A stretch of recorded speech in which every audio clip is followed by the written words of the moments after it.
Perindo mendatangi rumah korban kekerasan seksual berinisial AL 5 tahun di kawasan Ciputat, Kota Tangerang Selatan. Kedatangan ini untuk memberi semangat keluarga korban dalam menghadapi proses hukum yang lamban dari pihak kepolisian terhadap 3 pelaku. Ibu korban Dewe mengaku sempat tak yakin polisi berani melanjutkan kasus kekerasan seksual yang menimpa putrinya, apalagi para pelaku selama ini dilindungi keluarga besar. Kita ingin agar proses ini segera dapat diselesaikan untuk naik ke proses selanjutnya untuk dipedosatukan agar dapat disidangkan, agar rasa keadilan itu dapat diterima oleh korban. Setelah menemui keluarga korban, RPA Perindo kembali mendatangi Polres Metro Tangerang Selatan untuk menanyakan langsung proses hukum terhadap 3 pelaku yang juga merupakan tetangga korban. Sayangnya, RPA Perindo tidak dapat bertemu dengan jajaran perwira termasuk Kapolres karena adanya kegiatan lain. Tim Liputan iNews melaporkan. Pemirsa, bakal calon Presiden Partai Gerindra Prabowo Subianto berencana melakukan pertemuan dengan Partai Amanat Nasional hari ini. Ya, pertemuan akan membahas dukungan calon presiden.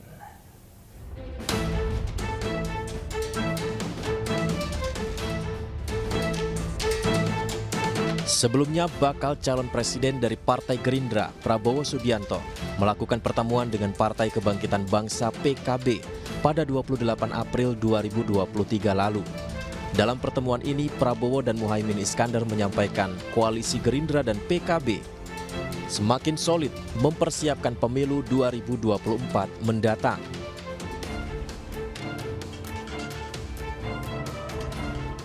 Sebaliknya, kunjungan PAN ke PDI Perjuangan pada 2 Juni 2023 lalu ternyata masih belum menyepakati dukungan kepada bakal calon presiden Ganjar Pranowo.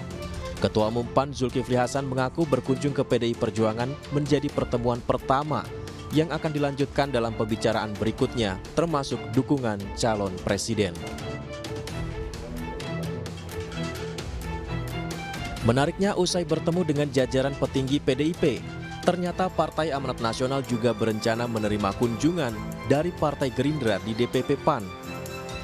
Pertemuan ini salah satunya juga akan membahas mengenai dukungan calon presiden. Lantas, setelah mendapatkan dukungan dari Partai Kebangkitan Bangsa, akankah bakal calon presiden dari Partai Gerindra, Prabowo Subianto, semakin dekat mendapat dukungan dari Partai Amanat Nasional? Tim Liputan iNews melaporkan.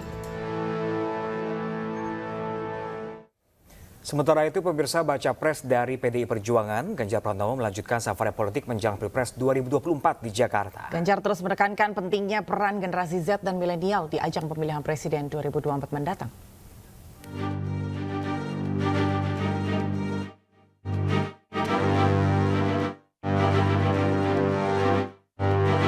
Baca pres Ganjar Pranowo berolahraga lari di perhelatan Car Free Day di kawasan Glodok, Jakarta Barat Minggu pagi.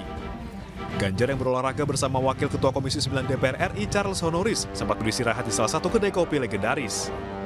Ganjar juga menyempatkan diri mencukur rambut sebelum menuju ke Wihara Dharma Jaya Toasaibo menyapa warga dan pengurus wihara. Dan tentu saja pas hari ini perayaan Waisak, maka sekaligus kita menyampaikan selamat Waisak buat umat Buddha ya. Dan kita senang mendapatkan cerita-cerita kebaikan yang ada di sini.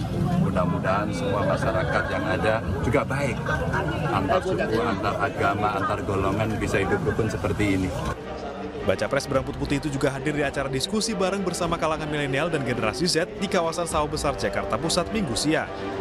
Di hadapan 400 anak muda yang hadir, Ganjar menyampaikan proses kreatif atau inspirasi yang dapat diciptakan dari beragam situasi, tak hanya dari pembelajaran formal.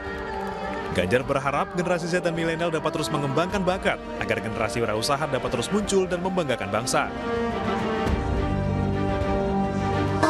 Yang saya dapat dari Pak Ganjar, beliau ini sangat-sangat, saya ngelihatnya lebih kepada jiwa mudanya belum hilang. Jiwa mudanya belum hilang, sehingga ketika diperlihatkan seni-seni yang sekarang banget istilahnya, Pak Ganjar masih bisa keep up dan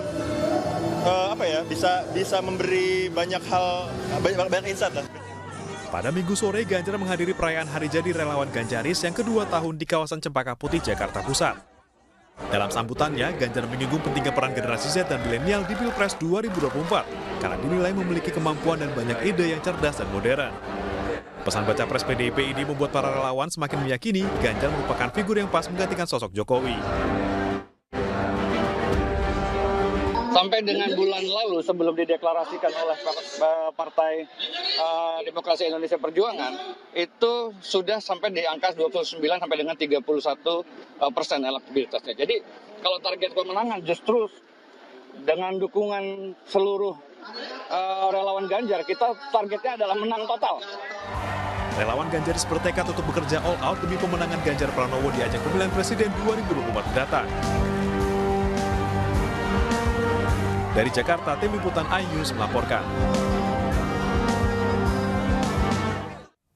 Dikenal dan disukai menjadi faktor yang menentukan naik turunnya elektabilitas para calon presiden. Ya, pemirsa, hasil survei indikator menunjukkan dukungan Presiden Jokowi berperan penting terhadap naiknya elektabilitas Prabowo dan Ganjar Pranowo. Dan berikut pernyataan peneliti utama indikator politik Burhanuddin Muhtadi. Tren tingkat kedisukaan terhadap para calon itu ada kenaikan tingkat kedisukaan terhadap Prabowo Subianto dan ada tren penurunan tingkat kedisukaan terhadap Ganjar maupun Anies Baswedan. Kemudian saat yang sama, approval rating Presiden Jokowi juga meningkat. Di angka kami 79,2%, beberapa lembaga menemukan tingkat kepuasan terhadap kinerja Presiden Jokowi di angka 82%. Nah, kaitannya dengan Capres adalah ketika approval rating Presiden Jokowi meningkat, itu yang diuntungkan terutama adalah Ganjar dan Prabowo Subianto. Nah, itu yang menjelaskan mengapa selisih keduanya itu sangat tipis.